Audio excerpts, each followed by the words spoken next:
Hello दोस्तों, आप लोगों का A2 एकेडमी में स्वागत करते हैं। आशा करते हैं आप लोग बहुत अच्छे होंगे और आप लोगों की तैयारी बहुत अच्छी चल रही होगी, क्योंकि अब आपको पता है कि आपका एग्जाम डेट आ गया है। 7 से 15 टॉपिक वाइज है, सब्जेक्ट वाइज सबका। तो आप सभी का है। इसमें हम सारे पैटर्न को फॉलो किए हैं। ठीक है, ये जो पेपर है जो अगस्त में हुआ था बीपीएससी प्राइमरी टीचर और मिडिल का तो हुआ नहीं था, 9 10 और 11 12 का बिल्कुल उसी पैटर्न पे है। ये मॉडल पेपर है, 100 क्वेश्चन का है। इसमें करंट अफेयर भी है, साइंस भी है, आपका मॉडर्न हिस्ट्री भी है, इंडियन नेशनल मूवमेंट भी है, सारे कुछ है, पर्यावरण भी है, भूगोल भी है। आप लोगों को ये सब क्वेश्चन देखना है, टेस्ट देना है और देखना है कि आपका कितने नंबर आ रहे हैं। ठीक है, इसके अलावा मैथ और रीजनिंग की अलग से क्लासेस हो रही हैं, आप उस पर भी जाके दे सकते हो। तो ये मॉडल पेपर है, आइए हम चेक करते हैं और देखिए कितने नंबर आप लोगों के आते हैं। ठीक है, देखिए, तीसरा आंग्ल मैसूर युद्ध किस गवर्नर जनरल कार्यकाल में हुआ था? तो आपको पता है वो तीसरा कॉर्नवालिस के कार्यकाल में हुआ था, लॉर्ड कॉर्नवालिस थे। और जो चौथा हुआ था वो वेलेजली के काल में हुआ था। जो फोर्थ हुआ था आपका चौथा आंग्ल मैसूर युद्ध, वो लॉर्ड वेलेजली के कार्यकाल में हुआ था। तो तीसरा पूछा था तो आपका कॉर्नवालिस चला जाएगा, याद रखिएगा तीसरा कॉर्नवालिस। ब्रिटिश संसद में चुने जाने वाले पहले भारतीय कौन थे? पहले भारतीयों की बात है तो आपको पता है कि दादा भाई नौरोजी थे। तो इसका आंसर तो आपका हो जाएगा दादा भाई नौरोजी। कभी कभी पूछ लेता है किस पार्टी से चुने गए थे, तो लिबरल पार्टी से ब्रिटिश संसद में सदस्य बनने वाले पहले भारतीय थे। इनको आप जानते हैं किस नाम से जाना जाता है? Great old man of India के रूप में भी जाना जाता है। इनकी एक बहुत फेमस बुक थी, पुस्तक, property and un British rule in India, Indian wealth drain into Britain के सिद्धांत पर ध्यान आकर्षित किया था। ठीक है, रफ्त गफ्तार आप सुने होंगे, रफ्त गफ्तार इनका गुजराती परिचित प्रकाशन था। ठीक है, प्रकाशन मतलब। आगे चलते हैं। थोड़ा सा जुकाम है दोस्तों, तो गला मेरा फंस रहा है, तो थोड़ा सा आवाज हो सकता है मोटी दिख रही हो आप लोगों को और ये सुनाई दे रही हो। निम्नलिखित घटनाओं पर विचार कीजिए। नील विद्रोह है, संथाल विद्रोह है, डक्कन डंका है, सिपाहियों का विद्रोह है। तो ये बता रहा है, आपको क्रम लगाना है। तो संथाल कुल को ही हम संथाल विद्रोह के रूप में जानते हैं, इसमें तो कोई दिक्कत नहीं है। तो घटनाओं को सही कालक्रम के अनुसार लगाना है। तो सबसे पहले घटना आपकी हुई थी संथाल विद्रोह। ठीक, तो दो किस किस ऑप्शन में, यहाँ तो है नहीं, यहाँ भी नहीं है, तो यानी ये और ये हो जाएगा। ठीक, ठीक है। संथाल विद्रोह हुआ था जो कि वर्तमान उड़ीसा पश्चिम बंगाल के क्षेत्रों में था। फिर उसके बाद हुआ था सिपाहियों का विद्रोह, सिपाहियों का विद्रोह तो चार तो दोनों में, यहाँ पे भी है चार, यहाँ पे भी है। फिर बाद उसके हुआ था नील का विद्रोह, नील विद्रोह। ठीक, नील विद्रोह, नील विद्रोह एक यहाँ पे है, तीन यहाँ पे है, तो इसका ये कट गया, तो चौथा ऑप्शन सही हो जाएगा। पहले पे संथाल विद्रोह हो जाएगा, दूसरे पे सिपाहियों का विद्रोह हो जाएगा, तीसरे पे नील विद्रोह हो जाएगा, चौथे पे दक्कन का दंगा हो जाएगा। ठीक है, तो इस तरह करेंगे। ठीक, सिपाहियों, अब देखिए संथाल विद्रोह की मैं बात करूं तो 1855 में हुआ था, आपको याद होगा। 1855 से 1856 ये मान सकते हैं। सिपाही विद्रोह 1857 क्रांति आपको याद है, इसी को हम लोग कहते हैं। ठीक, 1857 में हुआ। नील विद्रोह की बात करें तो 1859 में हुआ था। नील विद्रोह की बात करें तो दक्कन के दंगे की बात करें तो 1875 में हुआ था। तो ये आपको पता होना चाहिए, तो याद होना चाहिए। कभी कभी पूछ लेता है नील विद्रोह कब हुआ था, तो 1859 ईस्वी में हुआ था। संथाल विद्रोह कब हुआ था, तो 1855-56 के आसपास हुआ था। सिपाहियों का विद्रोह ये तो सभी को याद होगा, 1857 की क्रांति ही है। दक्कन दंगे की बात करें तो 1875 में हुआ था, तो इसको सही कलम है, तो ये आपका कोड। मंगल पांडे ने विद्रोह का नेतृत्व कहाँ से किया था? तो आपको पता होना चाहिए, ये क्वेश्चन गलत नहीं होना चाहिए। मंगल पांडे को आपको जानते हैं बैरकपुर से। ठीक है, बैरकपुर छावनी से हुआ था। तो बैरकपुर आपका ऑप्शन नंबर सी चला जाएगा, बैरकपुर। 29 मार्च 1857 ईस्वी को बैरकपुर छावनी से की थी। ठीक है, अब कभी कभी पूछ लेता किसको गोली मारी थी, किस अधिकारियों को? तो आपको पता होगा एक अंग्रेजी अधिकारी थे, हयूरसन और बाघ को गोली मार दी गई थी। ठीक है, याद होना चाहिए। बिहार बंगाल काश्तकारी अधिनियम कब पारित हुआ था? काश्तकारी अधिनियम बंगाल बिहार, तो उस समय आपको पता होना चाहिए 1885 ईस्वी में पारित हुआ था। बंगाल से बिहार अलग होने के बाद बिहार काश्तकारी अधिनियम का नाम दिया गया था। ठीक है, तो 1885 आपको याद होना चाहिए। 1885 कांग्रेस याद होना चाहिए, कांग्रेस का क्या हुआ था? चलिए बताइए आप लोग कमेंट बॉक्स में। 1885 में भारतीय राष्ट्रीय कांग्रेस के किस अधिवेशन में राष्ट्रीय आर्थिक कार्यक्रम को अपनाया गया था? अधिवेशन में राष्ट्रीय आर्थिक कार्यक्रम को अपनाया गया था, तो किस तो ये आपका हो जाएगा कराची का जो सत्र था 1931 में, सरदार वल्लभ भाई पटेल ने इसकी अध्यक्षता की थी। और इसी टाइम गांधी इरविन के समझौते भी इसी साल हुए थे। मौलिक अधिकार और राष्ट्रीय आर्थिक कार्यक्रम के समर्थन में सरदार वल्लभ भाई पटेल और गांधी जी ने लंदन में आयोजित होने वाले दूसरे गोलमेज सम्मेलन में कांग्रेस की तरफ से ये लोग गए थे। ठीक है, अगला क्वेश्चन है 1823 ईस्वी में लाइसेंसिंग रेगुलेशन एक्ट किसने पेश किया था? 1823 की बात हो रही है। लाइसेंसिंग रेगुलेशन एक्ट किसने पेश किया था? किसने पेश किया था ये बताना था। जॉन एडरसन 1823 में, जॉन एडरसन 1823 में लाइसेंसिंग अधिनियम पेश किया था। इस अधिनियम का मुख्य उपदेश क्या था, मतलब उद्देश्य क्या था? अनिवार्य लाइसेंसिंग शुरू करके भारतीय समाचार पत्रों को दबाना। ठीक है, चार्ल्स मेडकॉफ का नाम सुना होगा आपने, जो 1835 में इस अधिनियम को निरस्त कर देते हैं। इन्हें ही चार्ल्स मेडकॉफ को ही द लिबरेटर ऑफ प्रेस की उपाधि दी गई थी। ठीक है, ये लाइसेंस रेगुलेशन एक्ट जो है ना, वो प्रेस से है, जो मीडिया होता है उससे है। ये लाइसेंस हथियार से मत समझ लीजिएगा। आगे चलते हैं। निम्नलिखित में से किसने नील दर्पण को अंग्रेजी में अनुवाद किया था? नील दर्पण की बात हो रही है, अंग्रेजी में अनुवाद किसने किया था? नील दर्पण आपको पता है 1858 से दीनबंधु मित्र द्वारा लिखी एक बंगाली भाषा का नाटक है। तो किसने लिखा था? तो इसको लिखा किसने था? दीनबंधु मित्र ने। बंगाली भाषा का नाटक है, इसको अंग्रेजी में अनुवाद किसने किया था ये पूछा है, तो मधुसूदन दत्त ने किया था। मधुसूदन दत्त ने इन्होंने अंग्रेजी में अनुवाद किया था। ठीक है, अनुवाद किया था। अनिल दर्पण पूछेगा लिखा किसने था, तो दीनबंधु। ठीक, आगे चलते हैं। समाचार पत्र हिंदुस्तान टाइम के संस्थापक कौन थे? समाचार पत्र जो था हिंदुस्तान टाइम्स के संपादक कौन थे? तो के.एम. पणिक्कर थे। ठीक, के.एम. पणिक्कर थे। इसमें देखिए उस समय जब स्वतंत्रता आंदोलन, भारतीय स्वतंत्रता आंदोलन हुआ, तो बहुत सारे न्यूज़पेपर थे। मैं कुछ बोल दे रहा हूँ जो फेमस बीपीएससी कई बार पूछ चुका है। अल हिलाल की बात करें, मैं यहाँ लिख देता हूँ, अल हिलाल, अल हिलाल। तो ये आपके थे मौलाना अबुल कलाम आजाद, अबुल कलाम आजाद। ठीक, अल हिलाल थे। दूसरा था वंदे मातरम, वंदे मातरम।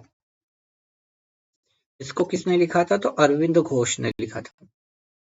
और सॉरी, अरविंद घोष कह रहे, संपादक थे इसके, अरविंद घोष, अरविंद घोष। ठीक, अरविंद घोष थे। तो पूछेगा अल हिलाल किसने संपादक किया था, तो आप अबुल कलाम आजाद के साथ वंदे मातरम अरविंद घोष। बॉम्बे कॉमिकल, बॉम्बे कॉमिकल लिख देता हूं मैं, जो बीपीएससी पूछ चुका है। बॉम्बे कॉमिकल फिरोज शाह मेहता ने इन्होंने, ठीक है, यस यस, फिरोज शाह मेहता। ठीक है, इन्होंने लिखा था। इंडिपेंडेंस, इंडिपेंडेंस की बात करूं मैं, तो ये किसने लिखा था? इंडिपेंडेंस, तो ये मोतीलाल नेहरू, मोतीलाल नेहरू। ठीक, तो ये 4-5 आप याद रखिएगा, जो समाचार पत्र थे उनके संपादक थे। ठीक है, अगला क्वेश्चन क्या कह रहा है, क्वेश्चन नंबर 10। पुस्तकें राजयोग, कर्मयोग, ज्ञान योग, भक्ति योग किसके द्वारा लिखी गई थी? तो ये तो स्वामी विवेकानंद द्वारा लिखी गई थी। याद रखिएगा, स्वामी विवेकानंद द्वारा लिखी गई थी। इनका जन्म हुआ था 12 जनवरी 1863 में। ठीक। अब 12 जनवरी को हम क्या मनाते हैं, कमेंट बॉक्स में कमेंट कीजिए। 12 जनवरी को हर साल आप क्या मनाते हैं। और उनके बचपन का नाम कभी कभी पूछ लेता है, तो नरेंद्र दत्त, नरेंद्र दत्त। ठीक है। राष्ट्रीय युवा दिवस मनाते हैं। ठीक है। इनके जन्मदिन पे राष्ट्रीय युवा दिवस हम मनाते हैं। ठीक है। इन्होंने बेलूर मठ की स्थापना कब की थी, आप बता सकते हैं? बेलूर मठ की स्थापना कब की थी? कमेंट बॉक्स में कमेंट कीजिए। बेलूर मठ की स्थापना 1899 ईस्वी में की थी। कब की थी? 1899। इसके नेतृत्व में ठगी प्रथा का दमन हुआ था। ठीक है। तो किसके नेतृत्व में हुआ था, ये पूछा है। ठीक है। किसके नेतृत्व में हुआ था? नेतृत्व में तो कर्सन स्लीमैन थे। कर्नल स्लीमैन थे। Colonel Sleeman. ठीक है। अब ये उस समय वायसराय की मैं बात करूं तो गवर्नर जनरल भारत में लॉर्ड विलियम वेटिंग थे। लॉर्ड विलियम वेटिंग का जो कार्यकाल था 1828 से 35 के बीच में था। ठीक। उसी समय ठगी प्रथा का दमन हुआ था। लेकिन नेतृत्व की बात किया है तो नेतृत्व हम चल जाएंगे कर्नल स्लीमैन के साथ। स्लीमैन के साथ। ठीक है। आगे चलते हैं हम लोग। अगला क्वेश्चन हमारा क्या कह रहा है, भारतीय में स्थानीय स्वशासन का जनक किसे जाना जाता है? तो लॉर्ड रिपन, अब सभी को पता। लॉर्ड रिपन के लॉर्ड रिपन 1880-84 में वायसराय के रूप में भारत में थे।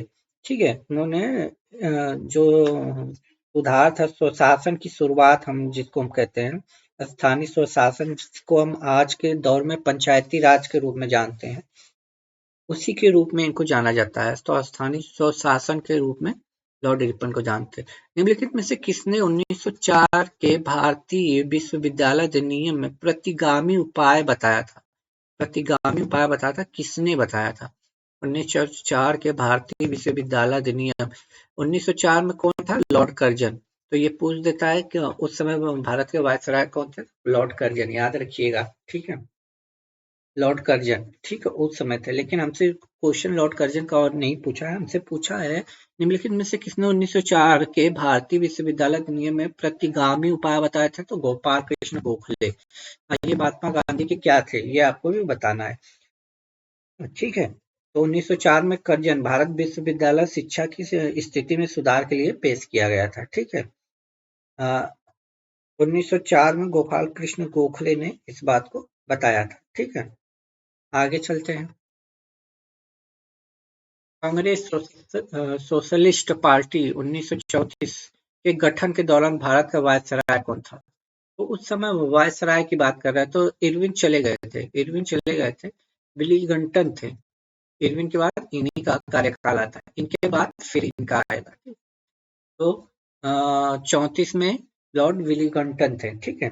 लॉर्ड विलिंगटन जो 31 से 36 वर्ष 1931 से 36 तक इनका कार्यकाल रहा था। ठीक है। इनके कार्यकाल में कौन कौन सी घटनाएं हुई थी? तो दूसरा गोलमेज सम्मेलन हुआ था 1931 में।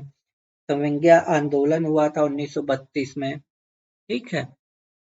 तीसरा गोलमेज सम्मेलन भी हुआ था। कांग्रेस सोशलिस्ट पार्टी का गठन भी हुआ था। भारत सरकार अधिनियम 1935 भी आया था। भारत बर्मा से अलग भी, बर्मा से मतलब बर्मा जो था भारत से अलग हुआ था 1935 में ही। अखिल भारतीय किसान सभा का गठन भी इन्हीं के कार्यकाल में 1936 में हुआ था। ठीक है। हम ब्रिटेन की बर्बादी से अपनी स्वतंत्रता नहीं चाहते। हम ब्रिटेन की बर्बादी से अपनी स्वतंत्रता नहीं चाहते, ये किसने कहा था? तो ये कहे थे महात्मा गांधी जी ने। महात्मा गांधी जी ने कहा था ये द्वितीय विश्व युद्ध के दौरान, जब ये डोमिनियन स्टेट की बात की गई थी, तभी कांग्रेस को यह मना कर दिया गया था। कांग्रेस ने इसको मना कर दिया था क्योंकि भारत को डोमिनियन स्टेट देके वो द्वितीय विश्व युद्ध जो हुआ था 1939 से 45-44 तक चला था, उसमें भारत का वो सपोर्ट चाहते थे। तो इसीलिए तो 22 दिसंबर 1939 को जो कांग्रेस शासन से मुक्ति दिवस के रूप में मनाया गया था, 22 दिसंबर 1939 को गांधी जी ने लिखा था, हम अंग्रेजों की बर्बादी, अपनी आजादी नहीं चाहते। कांग्रेस के रामगढ़ अधिवेशन में अभिव्यक्त किया गया था। रामगढ़ जो कि बिहार के में है, रामगढ़। ठीक है। दांडी मार्च के दौरान रघुपति राघव राजा राम गीत किस प्रसिद्ध संगीतकार द्वारा गाया गया था? दांडी मार्च के दौरान तो दिगंबर बिष्णु पालुष्कर थे। इन्हीं के द्वारा रघुपति राघव राजा राम गाना गाया गया था। 6 अप्रैल की सुबह गांधी जी और उनके अनुयायियों ने समुद्र के किनारे जब नमक कानून तोड़ा था, तो विष्णु दिगंबर पलुस्कर एक हिंदुस्तानी संगीतकार ने ऐतिहासिक गीत को रघुपति राजा राम को गाया था। ठीक है, आगे चलते हैं। गांधी जी की अनुपस्थिति में भारत छोड़ो आंदोलन का नेतृत्व किसने किया था? गांधी जी की अनुपस्थिति तो ये किया था अरुणा आसफ अली ने किया था। ठीक है, आपको पता है कि जब भारत छोड़ो आंदोलन की शुरुआत हुई थी, तो जीरो ऑपरेशन के तहत सभी बड़े नेताओं को गिरफ्तार कर लिया गया था। तो यही अरुणा आसिफ अली ने इसका नेतृत्व किया था। ठीक है, आगे चलते हैं। निम्नलिखित में से किसने अपने शासनकाल के दौरान एक नया कैलेंडर, एक नई सिक्का एवं नए पैमाने, वजन एवं माप की शुरुआत की थी? तो ये टीपू सुल्तान थे। ठीक है, 1750 ईस्वी में जन्मे टीपू सुल्तान हैदर अली के बेटे थे। आपको पता होगा मैसूर के शेर के रूप में भी इन्हें हम जानते हैं। ठीक है, मैसूर के शेर के रूप में भी हम इन्हें जानते हैं। अगला क्वेश्चन क्या कह रहा है हमारा? निम्नलिखित में से किस आंदोलन के दौरान गांधी जी ने एक वर्ष में स्वराज का वादा किया था? एक वर्ष में स्वराज का वादा किया था, तो असहयोग आंदोलन के दौरान कहा था इन्होंने। असहयोग आंदोलन के दौरान गांधी जी ने एक वर्ष में स्वराज का वादा किया था। ठीक है, स्वराज का वादा किया था। ये क्वेश्चन बीपीएससी कई बार पूछ चुका है, प्रीवियस ईयर उठा के देखोगे तो असहयोग आंदोलन के दौरान कहा था। क्लीमेंट एटली की घोषणा के अनुसार भारत में ब्रिटिश शासन की समाप्त किस तिथि तक होनी थी? किस तिथि तक होनी थी ब्रिटिश शासन? ठीक है, ब्रिटिश शासन की बात है तो 30 जून 1948। 30 जून 1948 तक एटली जो थे उस समय घोषणा के अनुसार भारत में ब्रिटिश शासन की समाप्ति 30 जून 1948 तक होनी थी। ठीक है, लेकिन 20 फरवरी 1947 को ही जो ब्रिटिश प्रधानमंत्री क्लीमेंट एटली ने ब्रिटिश संसद के हाउस ऑफ कॉमन्स में घोषणा की कि 30 जून 1948 तक हम भारत छोड़ देंगे। वो उसी समय इन्होंने ये घोषणा की थी। कैबिनेट मिशन भारत कब आया था? कैबिनेट मिशन की बात हो रही है तो 24 मार्च 1946 को ये दिल्ली पहुंचा था। तो 24 मार्च 1946 को ये दिल्ली पहुंचा था। ठीक है, कैबिनेट मिशन में 32 सदस्य थे। ठीक है, कैबिनेट मिशन का नेतृत्व पैथिक लॉरेंस ने किया था। इसमें 3 ब्रिटिश कैबिनेट सदस्य थे। एक तो पैथिक लॉरेंस थे जो कि इसके अध्यक्ष थे, नेतृत्व कर रहे थे। दूसरे भारत के राज्य सचिव स्टैफोर्ड क्रिप्स थे।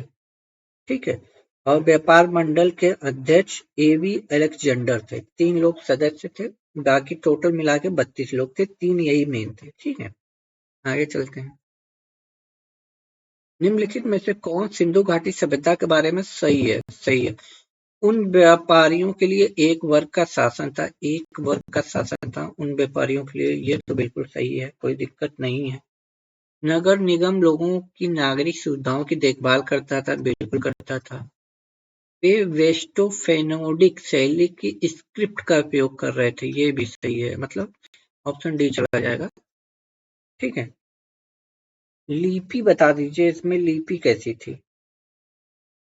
चित्रात्मक लिपि थी। ठीक है, चित्रात्मक लिपि थी जो अभी तक पढ़ी नहीं जा गई है। ठीक है, कभी कभी बीपीएससी पूछ लेता है। रामायण महाभारत मनुस्मृति निम्नलिखित में से किस अवधि के दौरान संकलित किए गए थे? तो ये किस है? शुंग काल में।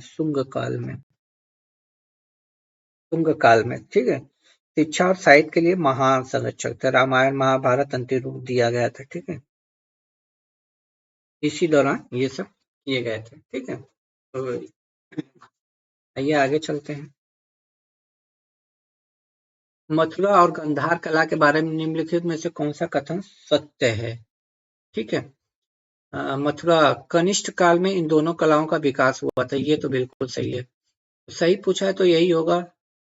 ठीक है, यही है, कनिष्ठ काल में इन दोनों कलाओं का विकास हुआ था। नीला ग्रे बलुआ पत्थर और कला की महत्वपूर्ण विशेषता की नहीं, गंधार कला में बौद्ध जैन का प्रभाव मिलता है, नहीं, ये गलत है। ठीक है, कनिष्ठ काल। ठीक है, आगे चलते हैं। अगला क्वेश्चन है, क्वेश्चन अच्छे लग रहे हैं तो दोस्तों लाइक शेयर जरूर कीजिएगा। भारतीय इतिहास में प्रसिद्ध होल ए होल अभिलेख का संबंध किस शासक से है? ए होल की बात है तो पुलकेशिन द्वितीय का नाम आपने सुना होगा, पुलकेशिन द्वितीय। ए होल अभिलेख का संबंध इन्हीं से है जो चालुक्य के नरेश थे, चालुक्य के नरेश थे। ठीक है, पुलकेशिन द्वितीय ने ही हर्षवर्धन को पराजित किया था। पल्लव वंशी शासक जो थे नरसिंह वर्मन प्रथम ने पुलकेशिन द्वितीय को लगभग 642 ईस्वी में परास्त कर दिया था। उनकी राजधानी बदामी पर अधिकार कर लिया था। ठीक है, नरसिंह वर्मन ने वतावी कोट की उपाधि धारण की थी। आगे चलते हैं। निम्नलिखित में से किस विचारधारा को लोकायत दर्शन यानी जनता के दर्शन के रूप में जाना जाता है? जनता के दर्शन में तो चावाक, चावाक,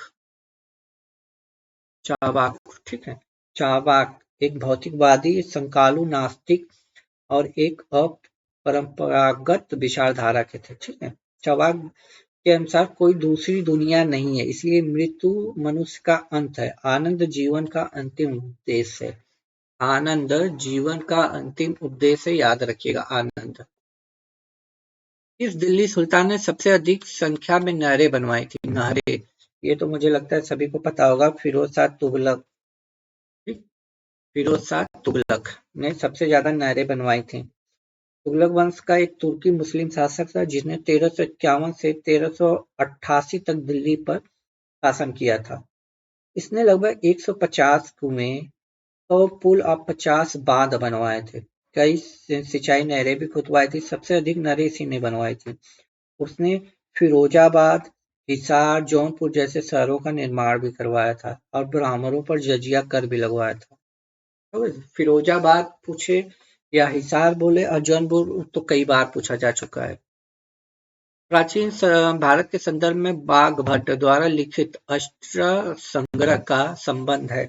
अष्ट संग्रह का संबंध किससे है? तो ये चिकित्सा से है दोस्तों, चिकित्सा से है। चरक सुश्रुत के बाद बाघभट्ट महान चिकित्सक माने जाते हैं। ठीक, महाचिकित्सक, ये तीनों जो थे महाचिकित्सक तिगड़ी माना जाता है। चरक द्वारा लिखी पुस्तक का नाम चरक संहिता ही है। सुश्रुत द्वारा लिखी पुस्तक का नाम सुश्रुत संहिता है जिसमें सर्जरी विधि का वर्णन है।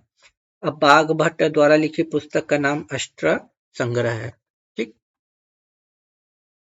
चिश्ती संप्रदाय के किस सूफी संत को चिराग ए दिल्ली, दिल्ली का चिराग के नाम से जाना जाता है? तो ये शेख नसरुद्दीन महमूद थे, शेख नसरुद्दीन महमूद। शेख मोहम्मद नसरुद्दीन महमूद को चिराग ए दिल्ली भी कहा जाता है। ठीक है, वह विख्यात सूफी संत हजरत निजामुद्दीन औलिया के मुरीद यानी शिष्य थे। पूछ ले किसके शिष्य थे? तो हजरत निजामुद्दीन औलिया के। ठीक है, शेख नसरुद्दीन महमूद को दिल्ली का चिराग भी कहते थे। आगे है, इक्ता दिल्ली सल्तनत में इक्ता की शुरुआत किसने की थी? तो सभी को पता है, इल्तुतमिश ने की थी। इल्तुतमिश गुलाम वंश का शासक था। ठीक है, इसको गुलामों का गुलाम भी कहते थे हम लोग। ठीक है, मोहम्मद घोरी के विचारों से था। ठीक है, आगे चलते हैं। अब यहाँ से देखिए साइंस के क्वेश्चन स्टार्ट हो रहे हैं। ठीक है, साइंस और पर्यावरण भूगोल ये सब आगे। पोमोलॉजी का अध्ययन किसमें किया जाता है? पोमोलॉजी में हम फलों का अध्ययन करते हैं, आपको सभी को पता होगा ना। फलों का देखो, फ्लोरिकल्चर में फूलों का अध्ययन होता है तो अच्छा हाँ, हमें फलों, ये फूलों लिखा, ये फलों है, तो ये वाला है ना, पोमोलॉजी में हम फलों का अध्ययन, देखिए हम फलों बोल रहे हैं लेकिन ठीक हम फूलों का लगा, फूलों को हम फ्लोरिकल्चर कहते हैं, फ्लोरिकल्चर, कल्चर, इसको फ्लोरिकल्चर कहते हैं, ठीक है। ओलोरिकल्चर हम सब्जियों को कहते हैं, ओलोरिकल्चर हम सब्जियों को कहते हैं, ठीक है, ओलोरिकल्चर हम सब्जियों को कहते हैं। और एंटोमोलॉजी हम कीटों को कहते हैं, एंटोमोलॉजी हम कीटों को कहते हैं। तो याद हो गया, पोमोलॉजी फलों के अध्ययन को फूलों से, और फ्लोरिकल्चर सब्जियों को, ओलोरिकल्चर और कीटों को एंटोमोलॉजी। इको मार्क की बात कर रहा है, प्रत्येक निम्नलिखित में किससे संबंधित है, तो पर्यावरण के लिए सुरक्षित सामग्री से है, पर्यावरण के संरक्षण इको मार्क है। ये भारतीय मानक ब्यूरो 1991 से लागू है, ठीक है, 1991 से लागू है, ठीक, याद रखिएगा, 1991 से लागू है। एक अनवीकृत ऊर्जा का स्रोत है, एक अनवीकृत ऊर्जा का स्रोत है, ठीक है।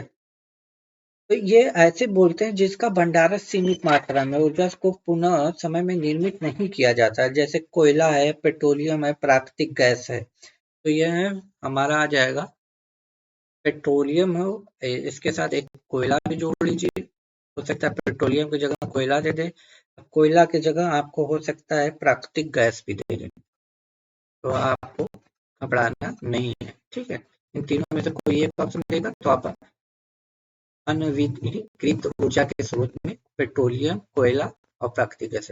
बस 2011 के जनगणना के अनुसार 0 से 6 वर्ष के आयु वर्ग में बाल लिंगानुपात बिहार में किस जिला में सबसे कम है? सबसे कम की बात की है, सबसे कम की बात की है, तो वैशाली में है, ठीक है, वैशाली में है, सबसे कम वैशाली में है, ठीक है, सबसे कम वैशाली में 904 है, सबसे कम वैशाली में 904। आगे चलते हैं, देखिए ये करंट अफेयर का क्वेश्चन है, मिक्स क्वेश्चन है, ठीक है। नीरज चोपड़ा भाला फेंक से बिल्कुल सही है, कोई दिक्कत नहीं। अवनी लेखरा पैरा निशानेबाजी से है, ये भी सही है। कृष्णा नागर पैरा बैडमिंटन से है, ये भी सही है। मित्रा गुहा हॉकी से नहीं है दोस्त, शतरंज से है, तो यही पूछा था ना, शतरंज से, तो ये आपका ऑप्शन, मित्रा गुहा जो है शतरंज के प्लेयर है, ठीक है। आगे चलते हैं, सामान्य दृष्टि के लिए निम्नलिखित में से कौन सा विटामिन आवश्यक है, विटामिन आवश्यक है, तो विटामिन ए का नाम आपने सुना होगा, विटामिन ए का नाम आपने सुना होगा, लेकिन विटामिन ए बी सी तो दिया नहीं है, तो विटामिन ए का नाम क्या होता है, रेटिनॉल, विटामिन ए को हम रेटिनॉल भी कहते हैं, ठीक है। वसा में घुलनशील विटामिन और वाटर में, तो डब्ल्यू बी सी से याद रखिएगा, डब्ल्यू से मतलब water, B vitamin B, vitamin C ये कहाँ है, वाटर में, बाकी जो बचे सब वसा में है, ठीक है। आगे चलते हैं, सुगम भारत अभियान संबंधित है, तो ये दिव्यांग व्यक्तियों से है, दिव्यांग व्यक्तियों से है, ठीक है। यूनेस्को की स्थापना कब की गई थी, यूनेस्को की बात कर रहा है, तो नवंबर 1945, 4 नवंबर 1945, 4 नवंबर 1945 को इसकी स्थापना की गई थी। इसका मुख्यालय पेरिस फ्रांस में है, ठीक है। ये शांति, शिक्षा, विज्ञान, संस्कृति में सक्रिय योगदान के लिए इसकी स्थापना की गई थी। विष्णुपद मंदिर बिहार के किस जिला में है, विष्णुपद की बात है, हमें लगता है सभी को पता होगा, विष्णुपद, विष्णुपद आपका गया में स्थित है, गया में। इस मंदिर का निर्माण किसने करवाया था, तो अहल्याबाई ने करवाया था, ठीक है, रानी अहल्याबाई ने करवाई थी, ठीक है। फाल्गु नदी के किनारे स्थित है, यह याद रखिएगा।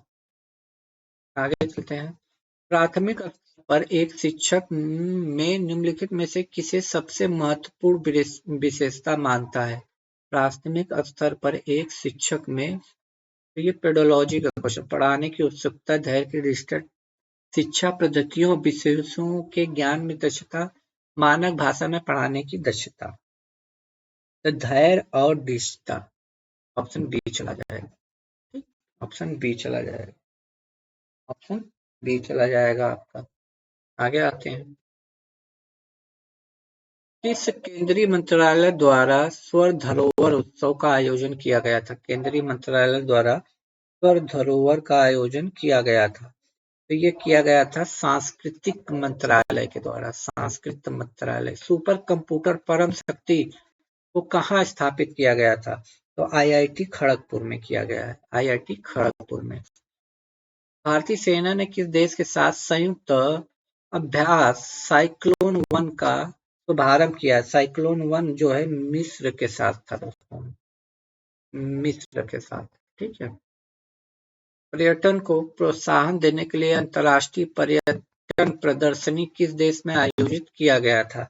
44 का हो जाएगा स्पेन, स्पेन में किया गया था। ठीक है, स्पेन में किया गया था। ऑप्शन सी सही हो जाएगा। इंडिया जस्टिस रिपोर्ट 2022 के अनुसार कौन सा कथन असत्य है? असत्य है।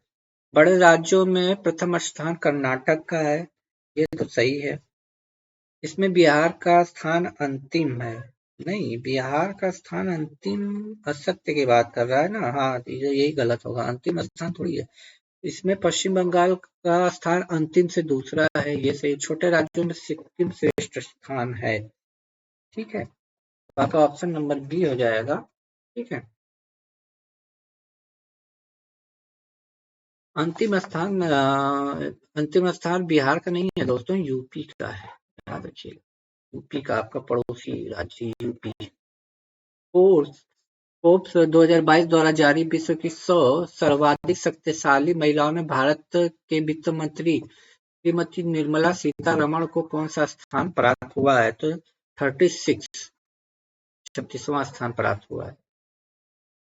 फीफा कप 2022 के संदर्भ में कौन सा असत्य कथन का पता लगाना है, गलत हमें चुनना है। ठीक है, तो देख लेते हैं। ठीक है, गोल्डन बूट पुरस्कार किलियन एम्बाप्पे को दिया गया, ये तो बिल्कुल। गोल्डन बॉल लियोनेल मेसी को दिया गया, ये भी से। अर्जेंटीना दूसरी नहीं तीसरी बार जीता है, दूसरी नहीं तीसरी बार जीता है। ठीक है, तो यही आंसर हो जाएगा क्योंकि हमसे गलत पूछा था। FIFA young player of the award Enzo Fernandez को दिया गया, तो ये भी आपका सही है, कोई बात नहीं। निम्नलिखित में से कौन सा राज्य स्वयं का जलवायु परिवर्तन मिशन शुरू करने वाला देश का पहला राज्य है? मतलब स्वयं का जलवायु परिवर्तन मिशन, तो ये आपका तमिलनाडु ने किया था दोस्तों, तमिलनाडु ने किया था। तमिलनाडु। किस विभाग के पौधों को पादक वर्ग का उभयचर्य कहा जाता है? पादक वर्ग का उदय वर्ग कहा जाता है, तो बताइए किस वर्ग के पौधों को कहा जाता है, बताइए। ठीक है, बताइए किस विभाग के पौधों को पादप वर्ग का उभयचर कहा जाता है?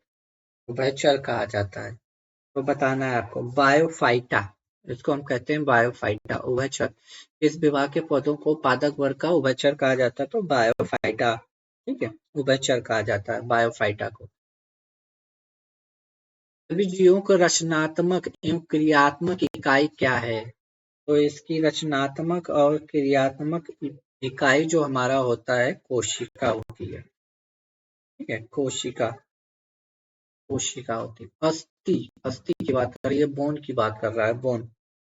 बोन हमारे एक संयोजी ऊतक होते हैं, बोन हमारे एक संयोजी ऊतक होते हैं, संयोजी ऊतक। ठीक, संयोजी ऊतक का निर्माण कहाँ होता है? पित्त का निर्माण आपको बताना होगा। पित्त का निर्माण लीवर यानी यकृत में होता है। ठीक है, मनुष्य के हृदय किस झिल्ली द्वारा घिरी है? मनुष्य का हृदय किस झिल्ली द्वारा घिरी है? तो किस हृदय की? तो पेरिकार्डियम, पेरिकार्डियम के, पेरिकार्डियम के एक झिल्ली होती है, इसी के द्वारा। रेजिन किस पौधों का उत्सर्जित पदार्थ है? रेजिन, रेजिन की बात कर रहा है, तो रेजिन हमारा चीड़, चीड़ का नाम सुना होगा आपने। तो रेजिन निम्नलिखित में मास्टर ग्रंथि कहलाती है। मास्टर ग्रंथि को हम क्या कहते हैं? मास्टर ग्रंथि पिट्यूटरी ग्रंथि को कहते हैं। मास्टर ग्रंथि को किसको कहते हैं? पिट्यूटरी ग्रंथि को मास्टर ग्रंथि कहते हैं। ठीक है, आगे चलते हैं। पक्षी तथा चमगादड़ के पंख किस अंक के उदाहरण है? ठीक है, तो ऑप्शन है समझात, असमझात। तो आंसर हो जाएगा असमझात। पक्षी और चमगादड़ दोनों के जो पंख हैं ये असमझात अंक के उदाहरण है। ठीक है। निम्नलिखित में से किस भौतिक राशि की इकाई में समय का दो बार उपयोग किया जाता है? समय का दो बार उपयोग हम केवल त्वरण में करते हैं, त्वरण में करते हैं। ठीक है, त्वरण में करते हैं। इसका त्वरण का मात्रक होता है मीटर प्रति सेकंड स्क्वायर, याद रखिएगा, मात्रक भी पूछा जाता है। बस के अचानक रुकने से बस में बैठे यात्रियों का शरीर आगे की ओर झुक जाता है, किसका उदाहरण है? ये पूछ रहा है। तो ये गति का जड़त्व, गति के जड़त्व का है। जब कोई वस्तु आप बस में चलते हैं तो बस जिस स्पीड से चलती है उस स्पीड से आपकी शरीर भी चलती रहती है। ठीक है, तो गति का जड़त्व है ये। ठीक है, आगे चलते हैं।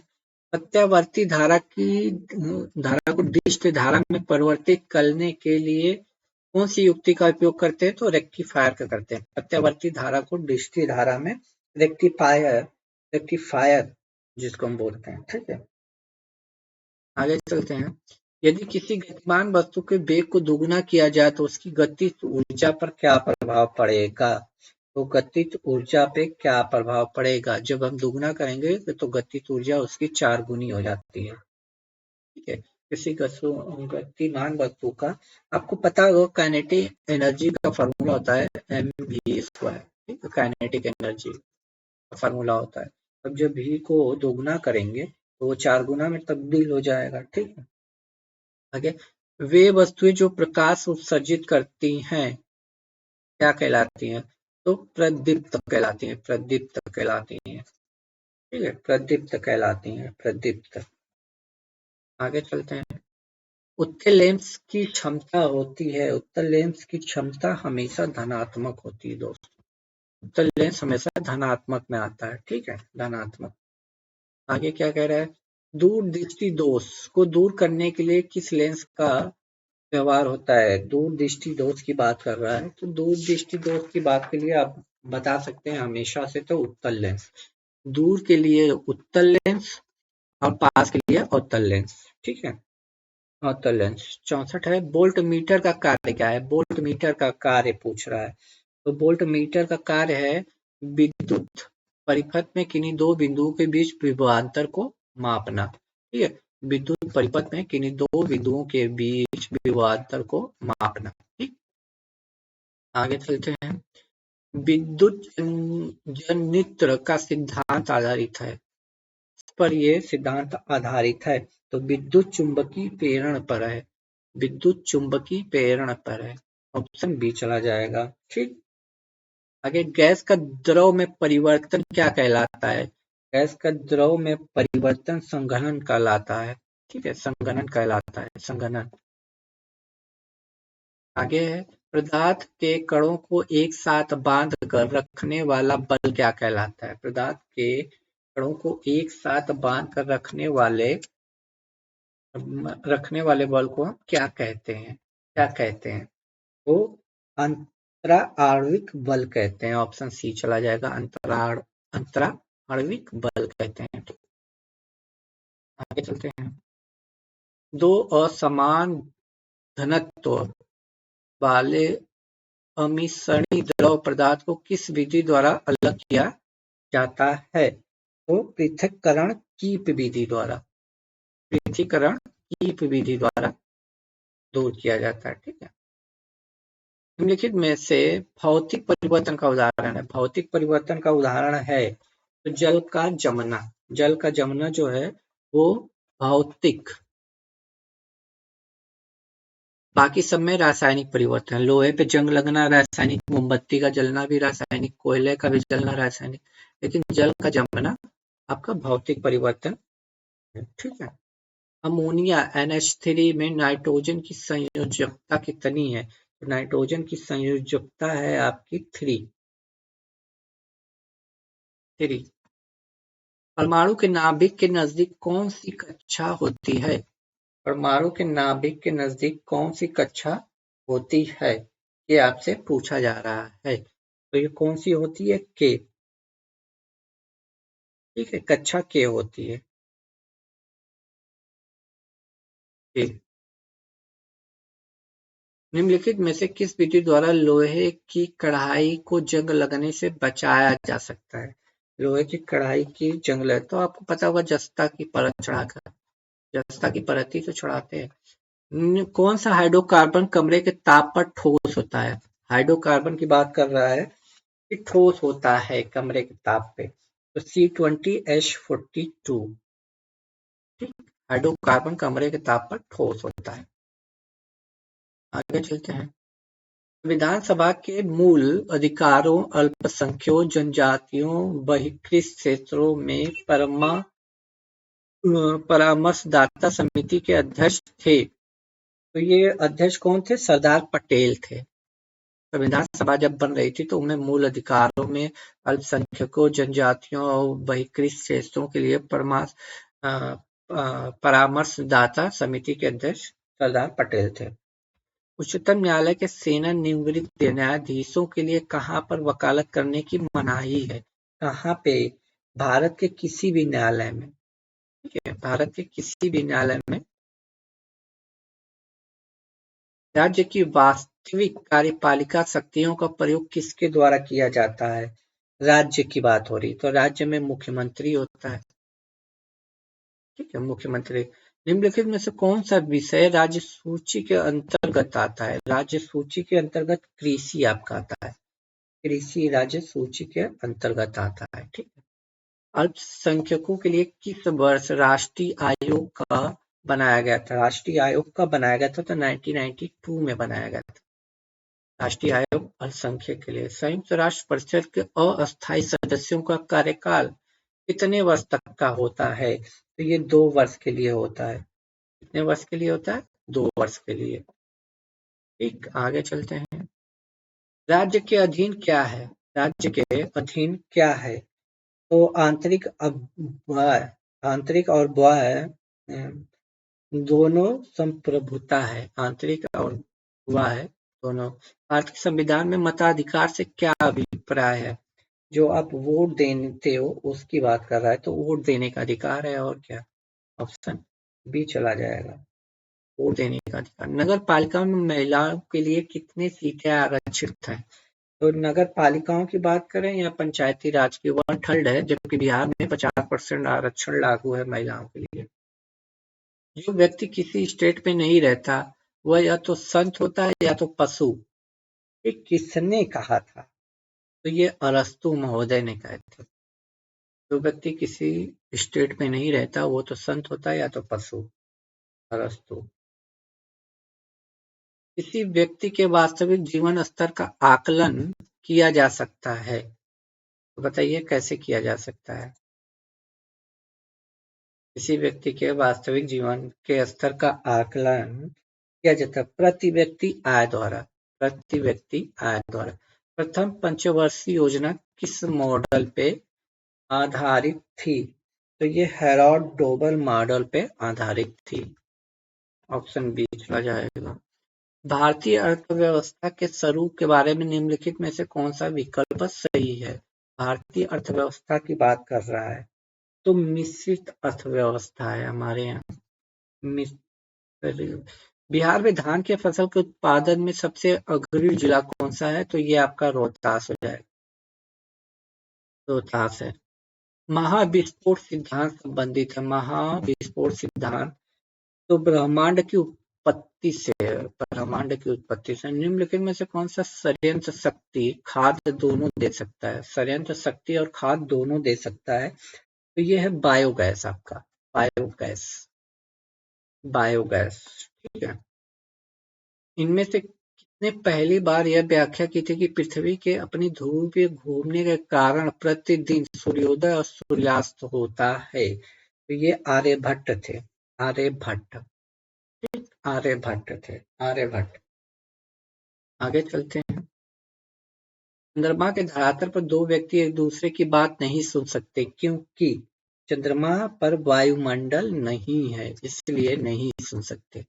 निम्नलिखित में से कौन एक समय की प्राकृतिक इकाई नहीं है? समय की प्राकृतिक इकाई नहीं है तो मानक समय। मानक समय। आगे चलते हैं।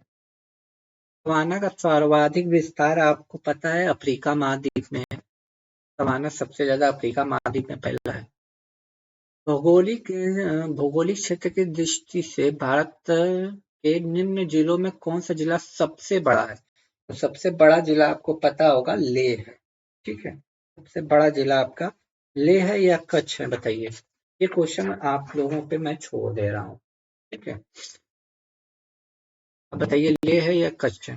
निम्नलिखित में से कौन भारत की मीठे पानी की झील है? मीठे पानी की झील पूछ रहा है, तो मीठे पानी की झील आपको पता है बूलर झील है। इस राज्य सरकार ने जनसंख्या नियंत्रण हेतु एक नई जनसंख्या नीति की शुरुआत की है। जनसंख्या नीति की शुरुआत यूपी ने की, उत्तर प्रदेश ने की है। अपने प्रदूषण के कारण कौन सी नदी जैविक मरुस्थल कहलाती है? जैविक मरुस्थल कौन सी कहलाती है? तो दामोदर नदी कहलाती है, दामोदर।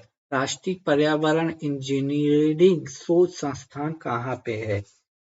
तो राष्ट्रीय पर्यावरण इंजीनियरिंग शोध संस्थान आपका नागपुर, नागपुर में है, नागपुर में है।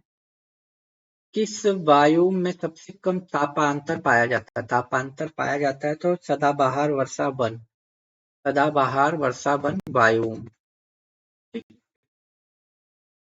निम्नलिखित में से कौन विश्व का सबसे बड़ा ग्लोबल कार्बन उत्सर्जक है? उत्सर्जक है, तो ये चाइना है, चाइना है। ठीक है दोस्तों, तो ये टॉप 100 क्वेश्चन थे।